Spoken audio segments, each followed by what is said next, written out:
Envie de me réfugier sous les ailes de l'Éternel après avoir marché.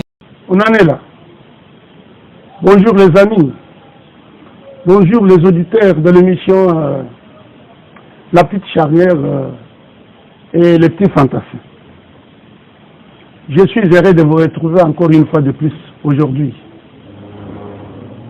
Et j'espère que le message que je vais vous apporter aujourd'hui vous fera avancer un tout petit peu dans votre ministère. Sachez-le très bien, mes chers amis. Mes interventions, mes messages, ce n'est pas pour n'importe quel croyant. Le message que je vous apporte, c'est à une catégorie de gens. Le message que moi j'apporte, c'est pour une catégorie de gens. C'est pour les Éphésiens 4. Le message que je vous apporte, c'est pour les apôtres, c'est pour le prophète, dans les assemblées, dans les bâtiments, c'est pour les évangélistes sur la rue, c'est pour les docteurs, les enseignants. Vous êtes un apôtre.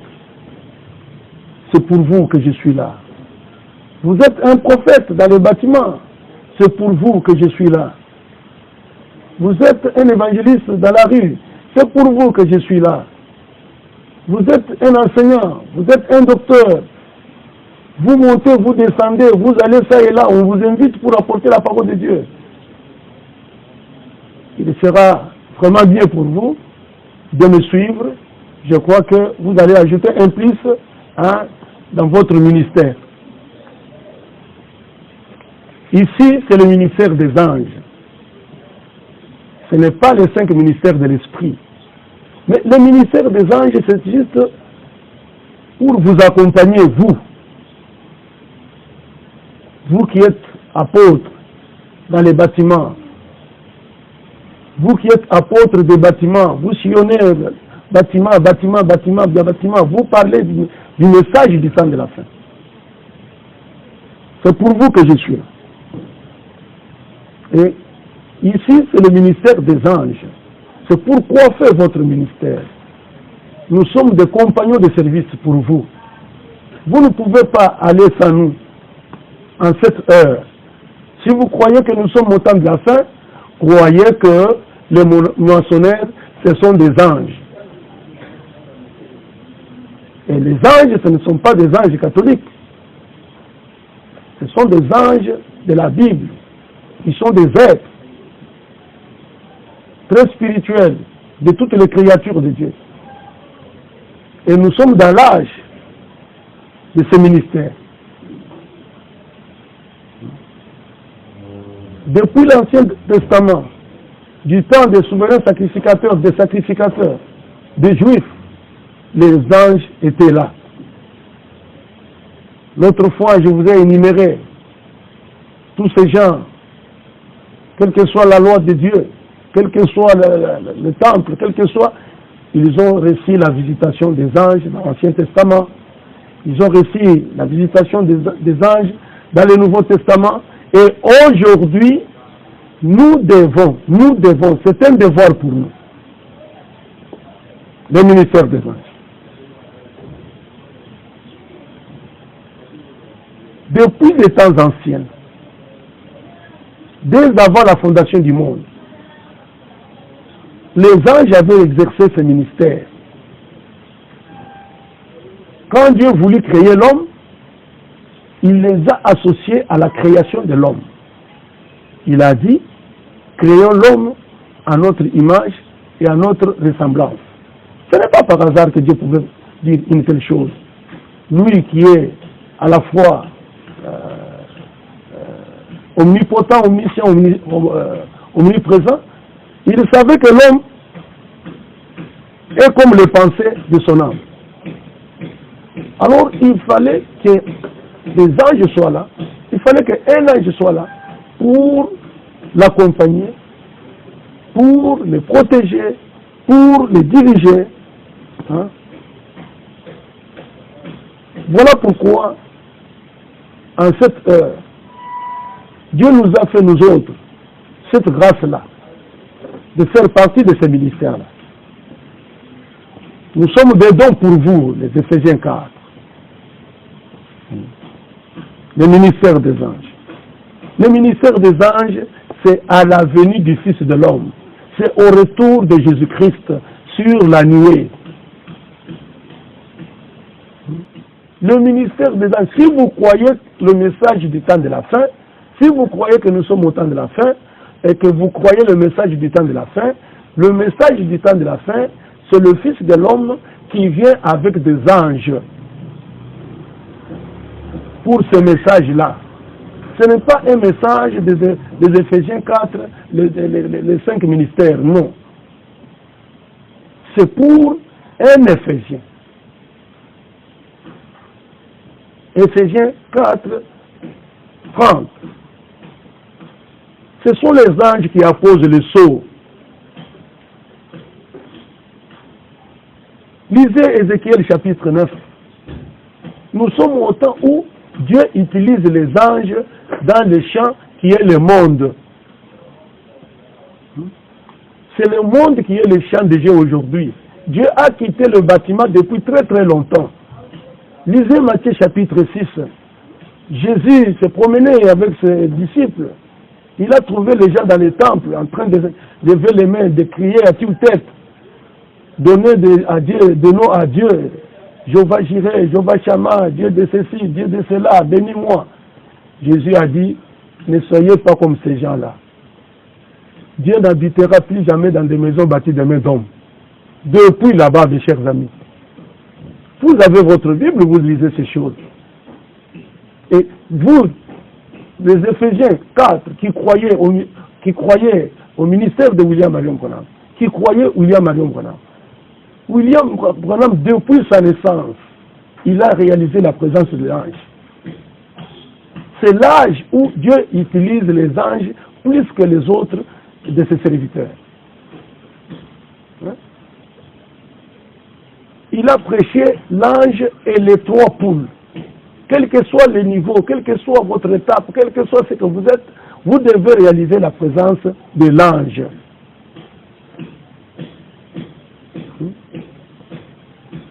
Il est venu avec ses anges.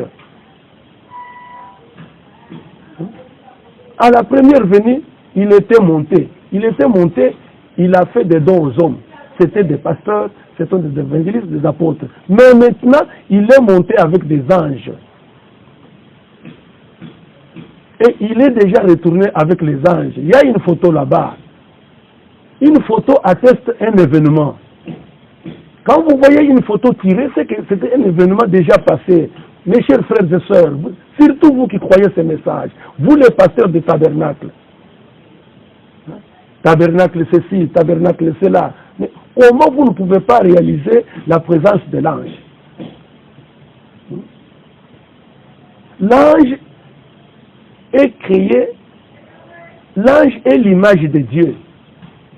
L'ange ressemble à Dieu. L'ange ne ressemble pas à un homme. Un ange, il est l'image de Dieu.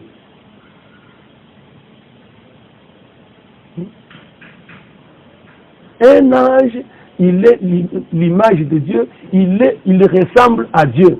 Un ange ne ressemble pas à un homme. Bien que vous pouvez, de la morphologie, vous pouvez voir un homme. Mais un ange, il est l'image de Dieu. Dans la Bible, si une question est biblique, la réponse doit être biblique. Bien que l'ange peut vous apparaître dans la forme d'un homme, mais l'ange est créé à l'image de Dieu. L'ange ressemble à Dieu et non pas à un homme. Ça, c'est pour ceux qui ont la révélation de Dieu. Le ministère des anges. L'ange est l'image de Dieu. L'ange ressemble à Dieu. Mais l'homme, lui, il est comme les pensées de son cœur. Il est comme les pensées de son âme. Mes chers frères, Éphésiens 4, je sais que les choses que moi je vous dis vous font très très mal. Vous n'êtes pas le premier à avoir ce sentiment-là. Je vous ai dit l'autre fois que, regardez, du temps biblique, les Éphésiens 4, ils avaient un message. Ce message allait de la naissance de Jésus-Christ à sa mort. Et il s'arrête là. Pierre, l'évêque de Jérusalem, il avait la révélation dans cette trilogie de Jésus était le fils de Joseph et de Marie, comme tous les contemporains le considéraient. Et puis après, il a évolué un peu, il a reçu la révélation qu'il n'était pas seulement le fils du charpentier et de Marie, mais il était aussi le fils de Dieu très haut, la même personne là, de Jésus. Il ne s'était pas arrêté là-bas. Il s'est évolué avec la parole. Jusqu'à voir la révélation finale. Laquelle? Que toute la maison d'Israël sache que Dieu a fait de ce Jésus Seigneur et Christ. Répentez-vous. Donc tournez les dos à tout ce que vous aviez comme révélation de ce Jésus. Qu'il était le fils du charpentier, qu'il était le fils de Dieu très haut. Mais pour finaliser, pour coiffer son ministère, la dernière révélation, il était Dieu lui-même. Là, c'était pour confirmer Ésaïe 9, 6. Voyez-vous? Voyez-vous, mes chers amis? Comment vous êtes en train d'évoluer, vous, les Éphésiens 4 d'aujourd'hui. Tout ce que vous savez, c'est la même révélation qu'avait Pierre. C'est cette révélation-là qu'avait Pierre que vous avez jusqu'aujourd'hui. Mais regardez, remarquez avec moi, à la résurrection de Jésus, Pierre n'avait pas cette révélation-là. Lui, il était là à baptiser les gens, à leur dire que le baptême, ce n'est pas au nom du Père, du Fils et du Saint-Esprit. Le baptême, c'est au nom de Jésus-Christ. C'est lui que Dieu a fait Seigneur et Christ. C'est lui qui vous sauve. C'est ça le message des Éphésiens 4, des 5 ministères. Mais les anges, quand ils sont venus à la résurrection de Jésus-Christ, les anges sont des compagnons de service de 5 ministères. Si vous ne pouvez pas accepter, croire le message des anges, vous êtes apôtre, vous êtes prophète, vous êtes pasteur, vous êtes évangéliste, vous êtes enseignant. Aujourd'hui, vous êtes docteur, sans pour autant réaliser la présence de l'ange, tout ce que vous êtes en train de faire est nul et non avenu. Ce sont les anges qui ont la révélation de la résurrection, qui ont la révélation de l'enlèvement, qui ont la révélation du millénium. Branham dit dans mon message, il y a la résurrection, il y a l'enlèvement, il y a le millénium, etc., etc. C'est quel message? Christ est l'émissaire de Dieu révélé. Et ce message, ce sont les anges qui apportent ce message-là sur la terre parce que le Fils de l'homme, il est dans la nuée. C'est les anges qui montent, qui descendent selon l'échelle de Jacob. Il n'y a pas de pasteurs qui peuvent monter et descendre. La révélation de la résurrection, la révélation de l'enlèvement, la révélation du millénium, c'est pour les anges, c'est l'apanage des anges. Alors, ce sont les anges que Dieu a créés pour pouvoir accompagner votre ministère.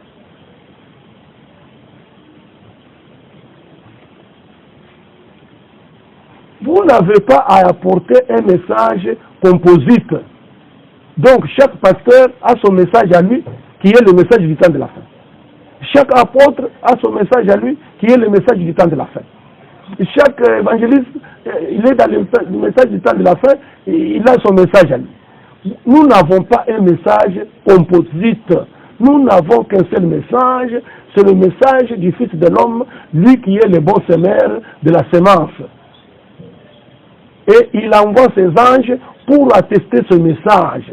Un ange, c'est pour attester cette vérité, que Christ, c'est un mystère qui est déjà révélé. Donc Christ, que Jésus est déjà de retour sur la nuée, il a envoyé ses anges, et ce Christ, c'est nous.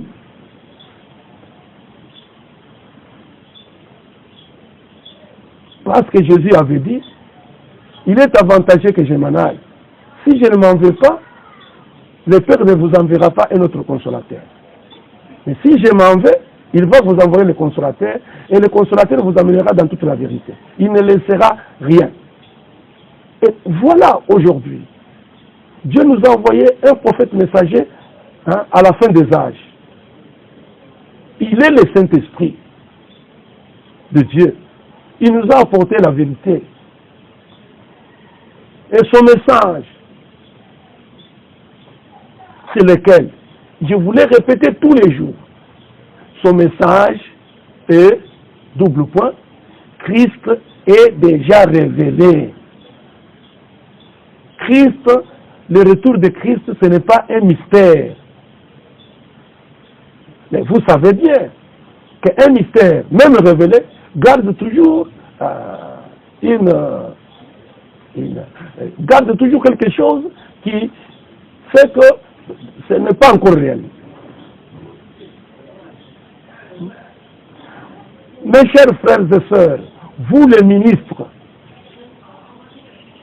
qui croyez le message, vous les pasteurs des tabernacles à travers le monde, votre prophète là, le messager, le dernier messager de l'âge, de la Odyssée, qu'est-ce qu'il nous a dit? Vous qui lisez le message, il a dit, un prédicateur, sans révélation maîtresse, c'est un jeune ministre.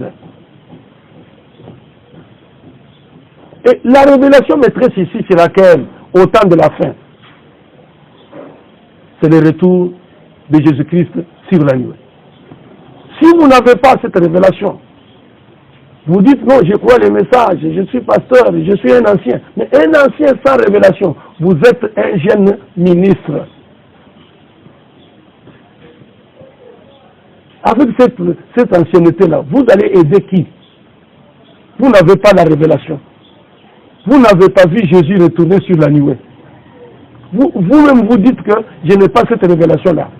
Vous dites que pour moi Jésus n'est pas venu. Mais vous êtes ancien de quel message? Vous êtes ancien de quelle église? Si vous faites partie de l'épouse de Christ et que vous avez un message, ça ne peut être que le retour de Christ. Vous montez, vous descendez, vous tenez des campagnes d'évangélisation avec quel Jésus vous guérissez les gens. Hein? Mes chers amis, si Pierre là-bas n'avait pas la révélation, 3 jours après la mort de Jésus-Christ, Pierre n'avait pas la révélation de ce qui s'est passé au sépulcre. Et vous, aujourd'hui, vous allez là-bas, hein, non, je suis docteur ceci, docteur cela, vous allez ça et là, je suis enseignant. Hein, vous avez une considération qui n'est pas la vôtre.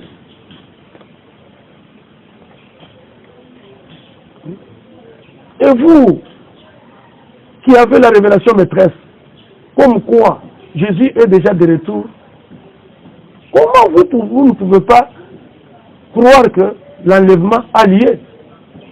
Parce que quand il vient, il accomplit 3 choses. En un clin d'œil, voilà le temps. En un clin d'œil, il y a la résurrection des morts. En un clin d'œil, il y a l'enlèvement des vivants. Et puis en un clin d'œil, il introduit le millénium. 3 choses qui se passent. Au cri, à la voix et à la trompette.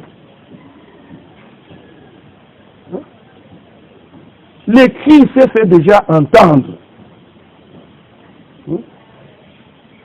Le cri s'est fait déjà entendre, mes chers amis. Le retour du Seigneur, c'est pour nous qui avons entendu le cri, la voix et les trompettes s'accomplir, le retour des Juifs. Le cri, c'est lequel? Tourner les regards vers Jésus. C'est comme du temps du biblique. Voici l'époux aller à sa rencontre. C'est ce que Branham a dit. Et la voix, c'est laquelle? Regardez dans la nuée. Vous voyez le Fils de l'homme. C'est le Seigneur en majuscule. Le souverain des cieux et de la terre. Le Seigneur Dieu. Et sa voix, c'est laquelle? La voix là qui monte ici. Vous lisez Apocalypse. Monte ici. Oh là là! Comment vous pouvez limiter? Vous pouvez limiter Dieu à vos citations. Vous lisez les citations, vous limitez Dieu. Oh, j'ai lu, Jésus n'est pas encore venu. J'ai lu. Est-ce que la foi vient en lisant? La foi vient en écoutant. Vous n'avez pas écouté. Bon, d'où vous vient la foi pour dire aux gens que Jésus n'est pas venu?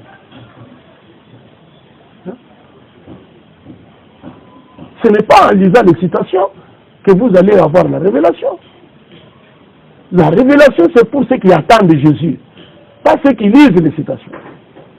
Bien que les citations sont là, et les citations nous aident avec tous ces incrédules.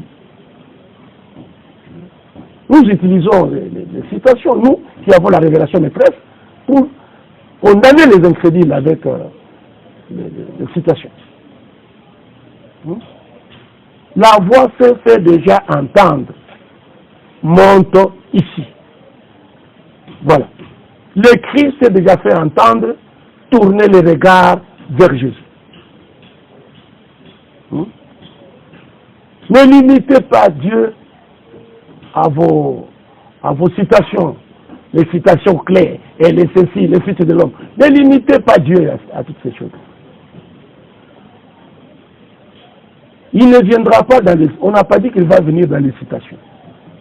On a dit qu'il vient dans la nuée.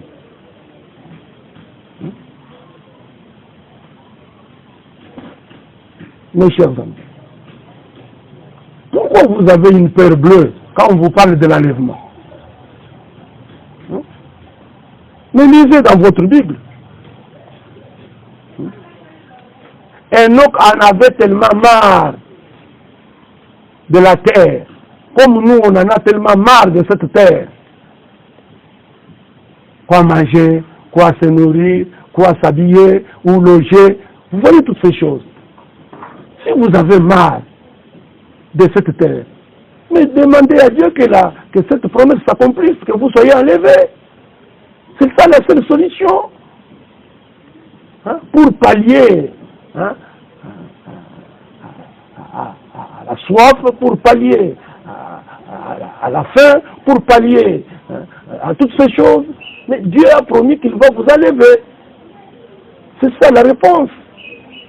Au lieu d'aller dans vos bâtiments, on Nzambe, pianga mwana, Nzambe salanga bote, Nzambe le mec suku makambwele kilio. Senga nzoto wana, eza mindondo wana te. Eza mindondo ya mwasi te, eza na mindondo ya bana te. Parce que nous serons comme des anges. Obala te, oza à l'aise. Obota te, oza à l'aise. Oza te, oza à l'aise. Oza na mutuka te, oza à l'aise. La parole te suffit. La parole est puissante. Elle est efficace. Elle pénètre partout. Quelqu'un qui a la parole, il est plus qu'un milliardaire. Quelqu'un qui a la parole, il est plus que celui qui a assez de maisons ou d'immobilier. Et vous, les Éphésiens 4, qui ne voulaient pas avoir un compagnon de service.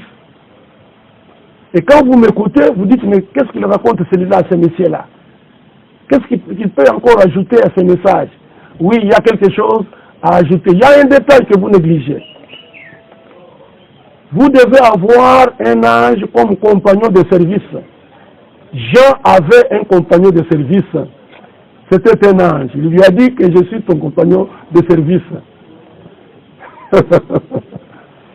Hein? Vous qui trouvez que ce que je suis en train de vous dire n'est pas bon, je vous conseille de prendre votre mal en patience. Hein? Quant à la révélation maîtresse qui est la nôtre, la venue du Seigneur.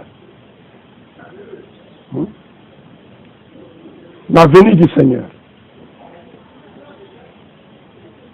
Nous luttons pour préserver l'intérêt de cette révélation.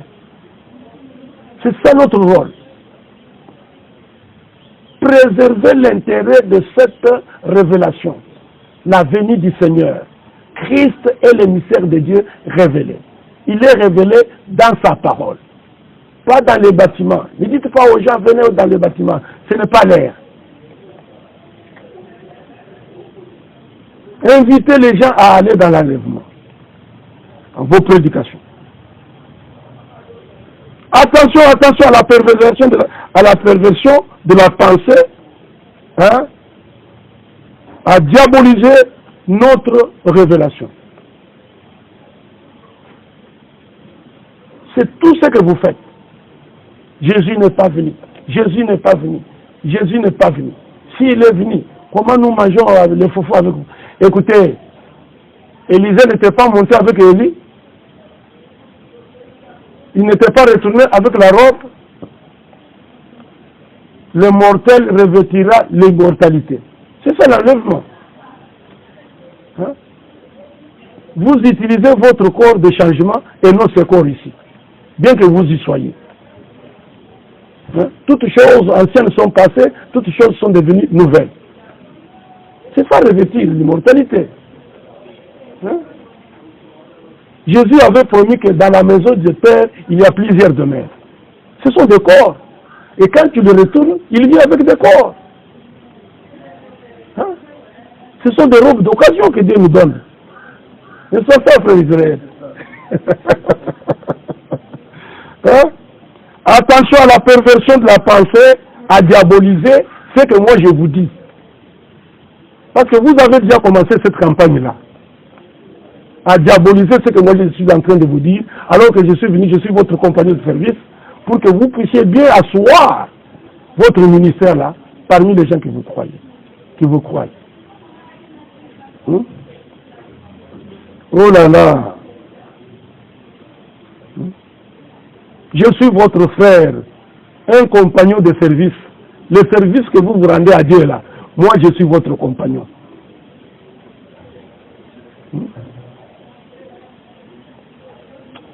Aïe, aïe, aïe. Mais le problème ici, c'est lequel? Le problème, pour vous et pour nous, est celui-ci.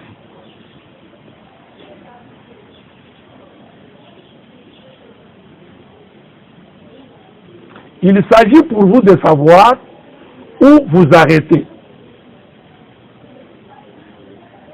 Et pour nous, il s'agit pour nous de savoir où commencer pour vous relayer. Si vous ne savez pas où s'arrêter, alors vous allez passer outre, mais alors sans message. Vous êtes pasteur, vous parlez du message du temps de la fin, vous parlez du retour de Christ, sans réaliser la présence d'un ange comme compagnon de service. Vous êtes parti sans... Comment vous pouvez ouvrir une maison sans clé? Comment vous pouvez ouvrir une porte sans clé? Ce sont les anges qui ont les clés, qui ont la révélation. Aujourd'hui.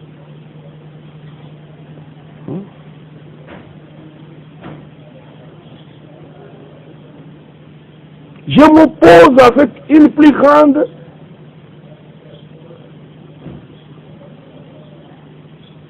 et virulence contre vous qui allez et parlez en mal. Frère Branham a dit, ne parlez pas en mal de qui que ce soit. N'écoutez pas le mal. Ne voyez pas le mal. Comment quand il vous a été donné de pouvoir dire quelque chose, vous commencez par le mal.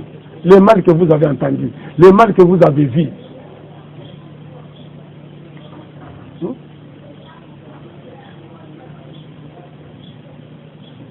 Voilà la lecture.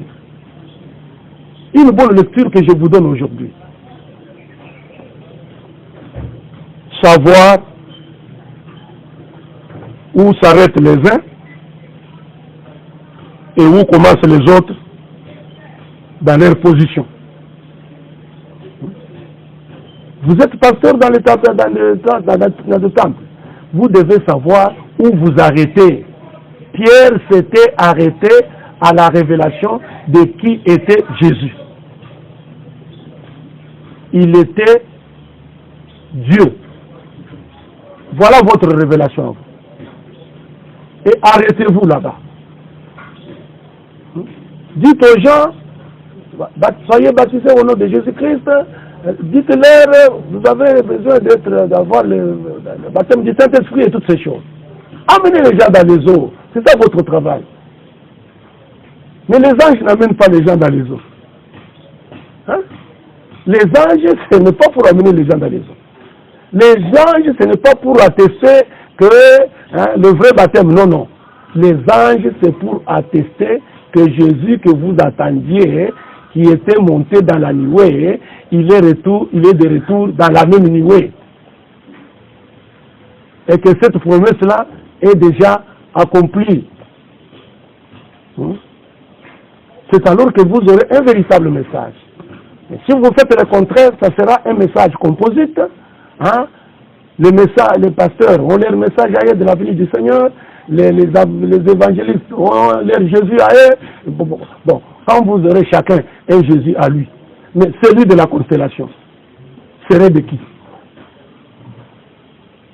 Celui que vous montrez à vos croyants là. Regardez sa tête, regardez son nez. Il sera Jésus de qui?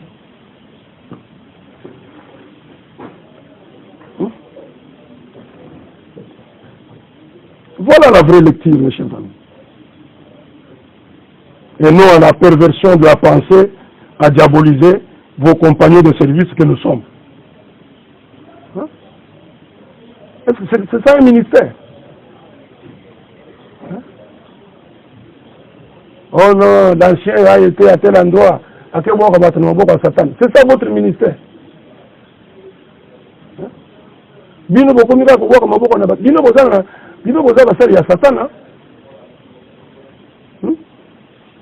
Vous êtes du nombre de ceux qui n'ont pas Jésus-Christ, qui n'ont pas suivi Jésus-Christ sur la nuée. Voilà pourquoi vous ne maîtrisez pas la chose.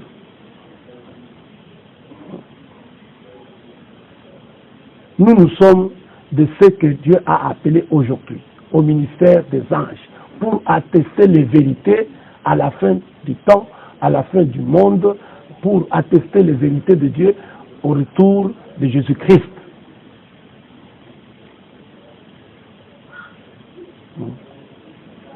Et je vous demande de vous positionner potentiellement dans ce que vous croyez être la vérité. Vous ne voyez pas que l'ange a assisté Jean? Vous ne savez pas que l'ange a assisté Pierre? Vous ne voyez pas que Pierre avait accepté l'assistance, l'accompagnement de l'ange. Si l'ange n'était pas là, comment Philippe allait-il convaincre l'eunuque éthiopien? Avec tout ce qu'il avait comme écriture. Il fallait que l'ange entre en scène. Hein? Et quand Pierre insistait sur la révélation de qui était Jésus-Christ, qu'il était Dieu lui-même, il a été arrêté pour cela. Vous ne voyez pas? Si l'ange n'était pas là, quel est ce pasteur qui allait le libérer de la prison? Combien on vous arrête aujourd'hui? Combien on vous livre à Satan aujourd'hui? Mais si l'ange est dans les camps, la Bible dit, l'ange de l'Éternel campe autour de ceux qui les craignent et les arrache du danger. Voilà, parce que vous ne réalisez pas la présence de l'ange, c'est pourquoi n'importe qui peut s'improviser, oh non, je vais le livrer à Satan, et je vais faire ceci, je vais faire cela. S'il ose avec moi, qu'il vienne me livrer à Satan, moi. Il va voir ce que l'ange va, quand l'ange va entrer en scène, ce qui va lui arriver. Moi, je crois au ministère des anges.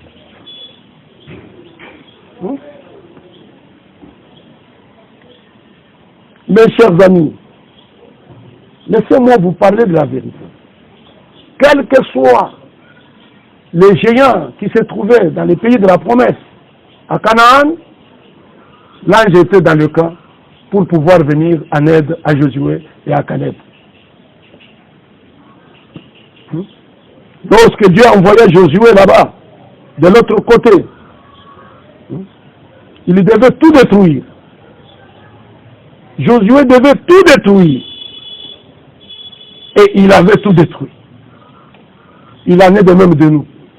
Tout ce que vous avez semé dans les pensées des gens là, une venue à votre manière, qui n'est pas une venue de la Bible, qui n'est pas la révélation de la Bible.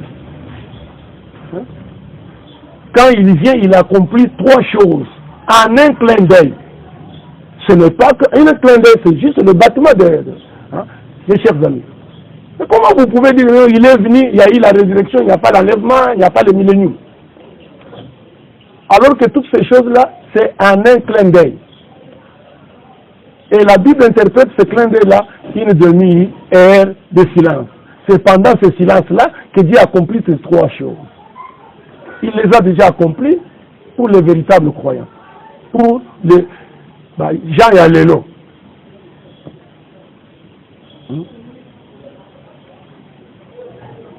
Comment vous allez traverser la rivière pour retourner à la maison? Comment vous allez retourner à la maison sans l'apport des anges? C'est à Dieu de frayer le chemin. Et Dieu ne va pas vous frayer le chemin avec les 5 ministères de Ephésiens 4. Non. Dieu vous fraye le chemin avec l'ange. J'ai placé un ange devant vous. Voilà. Il vous conduira. C'est l'ange qui doit conduire l'Église aujourd'hui. Si vous n'êtes pas un ange, bon, alors vous êtes vendeur d'huile. Parce que quand la voix s'était fait entendre, voici l'époux aller à sa rencontre, le vierge qui n'avait pas d'huile, on leur avait recommandé d'aller en acheter chez le vendeur d'huile que vous êtes. C'est pourquoi tout ce que vous faites dans vos églises, dans vos bâtiments, vous n'êtes que des minables affairistes. Mais nous sommes aux affaires du Père. Mais vous êtes à vos propres affaires pour vos enfants, pour vos familles biologiques. Le bâtiment est devenu une salle de gymnastique. Le bâtiment est devenu une salle de gymnastique où vous maltraitez les fils et les filles de Dieu. Vous leur trompez que vous êtes dans les royaumes, alors que dans les royaumes, ce sont les anges qui sont des moissonneurs.